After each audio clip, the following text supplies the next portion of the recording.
Usually property law feels like simple math. You know, you buy a house, you get a deed, you own the dirt. Right, it's very binary, very individualistic. Exactly.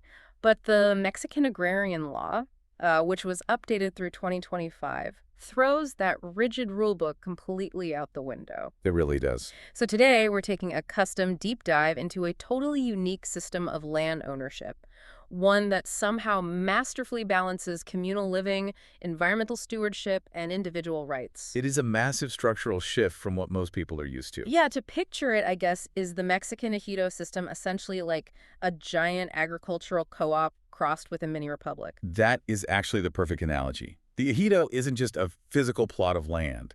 It's a legally recognized entity with its own internal government. Wow, okay. So to understand this mini republic, you really have to look at the citizens who live there, the ejidatarios, Yeah? and how they actually divide up their world. Because they have three distinct zones, right? Right. There's land for human settlement, so where the houses actually sit. Then common use land, like shared pastures. And finally, parceled lands. Which are meant for individual farming. Exactly. Wait, let me pause you there. If the land is communal, but individuals get specific parcels to farm, how do they avoid total chaos? What do you mean? Well, like power grabs. If someone's parcel is closer to the river, who stops them from just, hoarding the communal water supply? Oh, right. Well, the law anticipates exactly that kind of conflict. That's why it establishes a strict governance triangle. Okay, a triangle, how does that work? At the top is the assembly. That's the supreme power where all the members vote.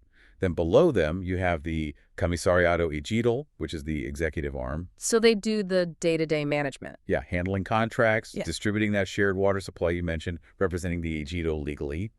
And then finally, there's a vigilance council. To watch over the executives and prevent corruption, I assume? Exactly. Okay. And a crucial detail here is that the makeup of these boards is highly regulated. Right. The law actually mandates strict gender parity, legally forcing a 50-50 split between men and women on the executive and vigilance boards. Which is just an incredibly progressive mandate for rural agricultural communities. Yeah, because historically, land rights in those areas often defaulted to men, right? Like as the traditional heads of household. Exactly.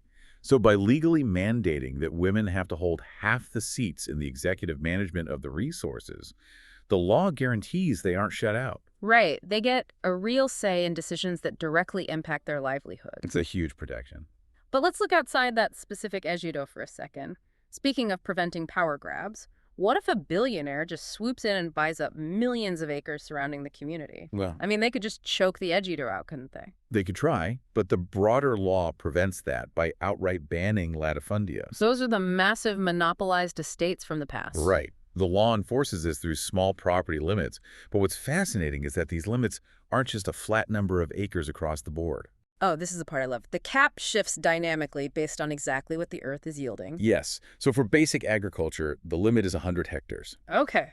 But if you're growing cotton, it jumps to 150 hectares. Right. And if you're in forestry, you can actually hold up to 800 hectares. It's wild that the law uses math to balance sheer acreage against economic output like that. It really is. The mechanism is entirely economic.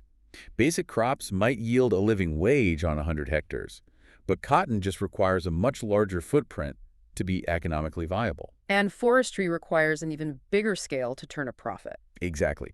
It ensures no single person can hoard an excessive share of the local economy, but it still allows farmers enough land to actually survive. But with all these moving parts, I mean, shifting acreage limits, communal boundaries disputes have to happen. Oh, absolutely. They inevitably do. So when someone violates that 150-hectare cotton limit, who actually resolves it? That falls to the agrarian tribunals. And what makes these courts really unique is how they handle cases involving indigenous and Afro-Mexican communities. Right, there are strict legal protections there, like mandatory free translators. Yes, and assigning defenders who intimately understand the specific culture of the community involved. I struggle a bit with how that works in practice, though. So instead of forcing the culture to fit a rigid legal textbook, the law actually bends to accommodate the culture. That's exactly it. The law explicitly requires the tribunals to respect the community's traditional uses and customs during a dispute. So if a community has, like, a centuries-old method for rotating shared pasture land that isn't perfectly mapped out in a modern legal text, The tribunal is legally bound to adapt the legal process to those customs. Justice has to fit the people, not the other way around. Wow. For anyone fascinated by structural systems, this law really is a masterclass in trying to legislate social equity. It's tying a nation's legal code directly to the soil. Yeah, it's a blueprint for balancing the ambition of the individual against the survival of the community. Very well said. So, we'll leave you with a final thought to mull over today.